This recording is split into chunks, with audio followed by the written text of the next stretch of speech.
नमस्कार और स्वागत है आपका क्रिप्टो लाइव में। क्रिप्टो लाइव देश का पहला ऐसा शो जो लाइव प्रसारित होता है मंडे से फ्राइडे तक। डेली हम आपके साथ में जुड़ते हैं 11:30 बजे और लेकर के चलते हैं क्रिप्टो के सफर पे। क्रिप्टो के बाजार पर नजर डालते हैं, समझने की कोशिश करते हैं कि क्रिप्टो में कहाँ है मौके मुनाफा कमाने के, किस तरीके से बिटकॉइन, ऑल्ट कॉइन्स, बहुत सारे कॉइन्स हैं, एक बड़ी दुनिया है, उसके अंदर में कहाँ है मौके, किस तरीके से निवेश करें, किस तरीके से ट्रेड करें। हमारे साथ में मेहमान जुड़ते हैं, एक्सपर्ट्स जुड़ते हैं जो बाजार को, क्रिप्टो के बाजार को अच्छे से समझते हैं और वो वहां से निकाल करके लाते हैं वो मौके जो हमारे साथ में साझा करते हैं, जिससे हमें पता चलता है कि क्या रणनीति होनी चाहिए, किस तरीके से काम किया जाए। खास मेहमान हमारे साथ में जुड़ रहे हैं और उनके पास सीधा चलेंगे और उनसे समझने की कोशिश करेंगे कि किस तरीके से क्रिप्टो के बाजार को देख रहे हैं। हमारे साथ में जुड़ रही हैं पूनम जी। और पूनम जी पैसा रोज की फाउंडर हैं और क्रिप्टो के बाजार को, शेयर्स के बाजार को भी बहुत अच्छे समझती हैं, लेकिन क्रिप्टो में फिलहाल ज्यादा फोकस कर रही हैं जहां तक मैं समझता हूँ। पूनम जी बहुत स्वागत है आपका। Good morning. Good morning, Alex sir. How are you? I am good, आप बताइए और साथ ही साथ क्रिप्टो के बाजार के बारे में भी बताइए कि वो कैसा चल रहा है, क्योंकि पिछले कुछ समय से कम क्रिप्टो के बाजार की हालत तो उतनी अच्छी नहीं दिख रही थी। अभी कुछ सुधरती हुई लग रही है क्या? जी, सो पहले आज प्राइस 37,388 है राइट नाउ। एंड इससे पहले जब जब मार्केट गिरा है और जो पंप हुआ है, जिस मोमेंटम से, जिस वॉल्यूम से, जो फोर्स मार्केट को ऊपर जाने के लिए जरूरत लगेगी अभी भी, वो मुझे फिलहाल नहीं दिख रहा है। तो as of now I am seeing कि 39,000 तक प्राइसेस जा सकती है इन दिस वीक। एंड उसके बाद we are facing a strong resistance. तो 39,000 को अगर फेस करके मार्केट कैंडल अगर हमें नीचे की ओर दिखाई देती है, या फिर अगर रेजिस्टेंस को स्ट्रॉन्ग वॉल्यूम के साथ क्रॉस नहीं किया, तो फिर again 30,000 is the next support. तो अगर, और मुझे फिलहाल वो वॉल्यूम नहीं दिख रहा है, तो 39,000 से मुझे लग रहा है कि रिवर्सल्स हम फेस कर सकते हैं। बिकॉज इससे पहले जब जब मार्केट गिर के जो पुश अपवर्ड हुआ है, जिस वॉल्यूम से हुआ है, जिस फोर्स से हुआ है, वो फिलहाल नहीं दिखाई दे रहा है। तो अब अभी अगले एक दो दिन तो इट्स पॉजिटिव, बट अगेन जो वीकली कैंडल क्लोजिंग अबाउट 39,700 के ऊपर होना जरूरी है। अगर उसके ऊपर होता है देन 52 तक विल बी सेफ। और अगर 39,000 से रिवर्सल मिलता है, रेजिस्टेंस को क्रॉस नहीं कर पाता है, then 30,000 is what I am seeing as of now.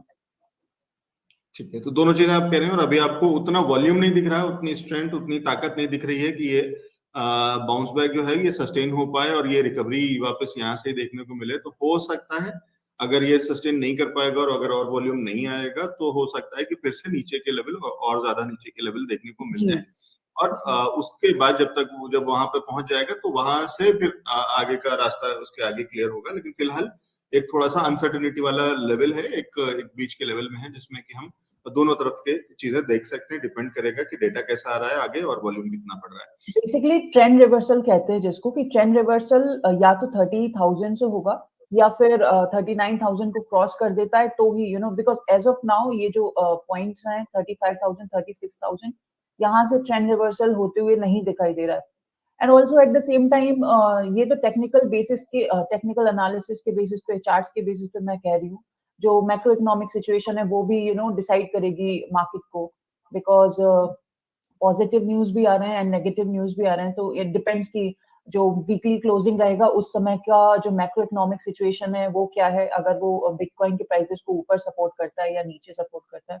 तो technical analysis along with fundamental जो मैक्रो इकोनॉमिक न्यूज है, वो सब डिसाइड करेगा whether it is going upwards और डाउनवर्ड्स। जी, बहुत अच्छा। तो ये दोनों चीजें हैं। टेक्निकल में भी अभी कुछ बहुत ट्रेंड रिवर्सल के साइंस नहीं है, कोई कंफर्मेशन नहीं है, कोई ऐसा सिग्नल नहीं है, कोई ऐसा डेटा नहीं है जो ये बता रहा हो कि यहाँ से वापस हम बुलिश ट्रेंड में चले जाएंगे। और अभी कहीं ना कहीं एक अनसर्टेनिटी के ही लेवल्स पे हैं, या कमजोर लेवल कह लें तो कहीं ना कहीं है वीक साइड। दूसरी चीज जो जियोपॉलिटिकल जो कारण है, जिस तरीके का रशिया और यूक्रेन और यूएस और चाइना, और कहीं ना कहीं वो दो हिस्से बनते चले जा रहे हैं, हर कहीं एक वो स्थिति, एक टेंस बनी हुई है। तो वो वाली चीजें हैं। ब्राजील से कुछ खबरें आ रही हैं, चाइना से कुछ और खबरें आ रही हैं, माइनिंग से रिलेटेड, यूएस के अंदर में क्रिप्टो के अराउंड लॉज के रिलेटेड, रेगुलेशन के रिलेटेड। तो बहुत सारे फैक्टर्स हैं जो प्ले कर रहे हैं, लेकिन फिलहाल कोई भी फैक्टर या कोई भी इतना बड़ा स्ट्रॉन्ग फैक्टर नहीं है, या कोई भी स्ट्रॉन्ग डेटा नहीं है जो ये कहीं ना कहीं कंफर्मेशन दे या कॉन्फिडेंस दे कि यहाँ से ट्रेंड रिवर्सल हो रहा है, तो इसलिए कहीं ना कहीं वीकनेस है। इस वीकनेस में पूनम जी एक्यूमुलेट कर रही हैं, वेट कर रही हैं, क्या कर रही हैं? क्योंकि मैं तो mostly I am a day trader, तो मैं तो डे ट्रेडिंग करती हूँ, but for long term investors definitely ये जो समय है, रेंज है 30 और 39,000 के बीच में, ये डेफिनेटली एक एक्यूमुलेशन रेंज है।